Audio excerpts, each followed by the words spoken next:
Okay, hi. Good morning. I want to talk about the housing crisis from a macro level. It's big. It started really in 2008, right? Like here's the top of the market. Like woo, the economy was crushing, everything was good, and then the kind of watch this precipitous bottom fall out. This is the median line. We produce roughly 1.4 million housing product units every year as a consistently for the last 60 some odd years. So there's this through line, and above it, you're looking at 2,300, 2,500, 2.5 million units, 2.3 million units, 1.4 is the median. And that's great, except for when you look at this a lot closer, right?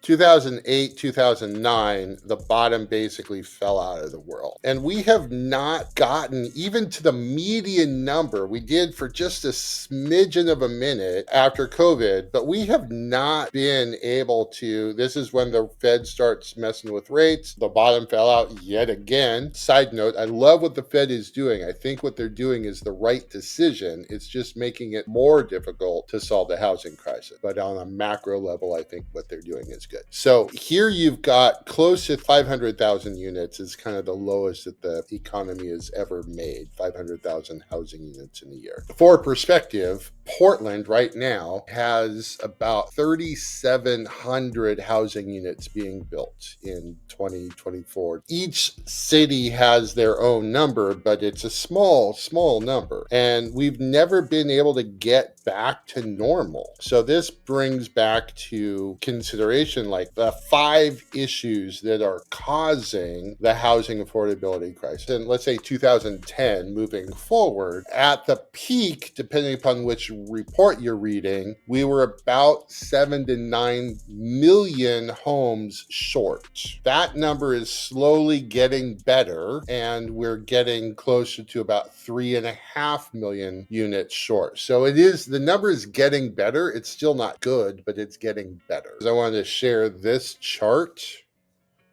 This chart roughly a year ago, 14 months ago, Axios kind of described what's going on in the housing market. Existing housing units, so we're in this 3.2-ish million housing unit deficit right now. This is the surplus, and this is the crash, and this is where we are now. All right, so that kind of gives you an overview of what is going on in the market. That's why we're having problems, right? It started back in 08, 09. It has not gotten any better. You've got a whole bunch of issues. Skilled labor, as an example, my business partner, Dale, he is 58 years old. Here in Clark County, where I live, the average plumber is 58 years old. Like, it's a really high number. There are not young people getting into the trades. These are all older people, not saying Dale's old, but they're older people in the trade. Sadly, I hate to say it, but it's a dying skill set, which means cost of labor is out of control. It will continue to be out of control for many, many years, decades, right? That's one of the biggest issues. Cost of materials, right? That's the other really out of control issue. When I was doing flips,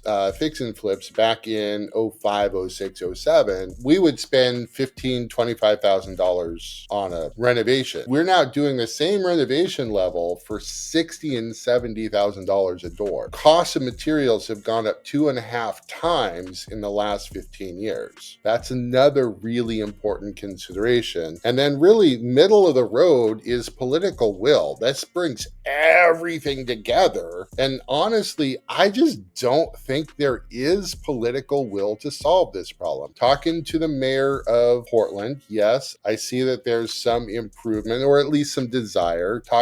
Seeing reports from the governor of Oregon, I see that there's some desire, some motivation, but it's extremely fragmented. The political will might be there, but because all these pieces are fragmented into 50 different NGOs, non-governmental organizations, there's no unification that I'm seeing. And that's a big problem. Even though there may be, and that's still questionable, there may be political will, there's not enough systems out there. And and everybody is siloed. There's not one cohesive plan to solve it. Everyone's got their own idea of how to solve it, and they're all siloed.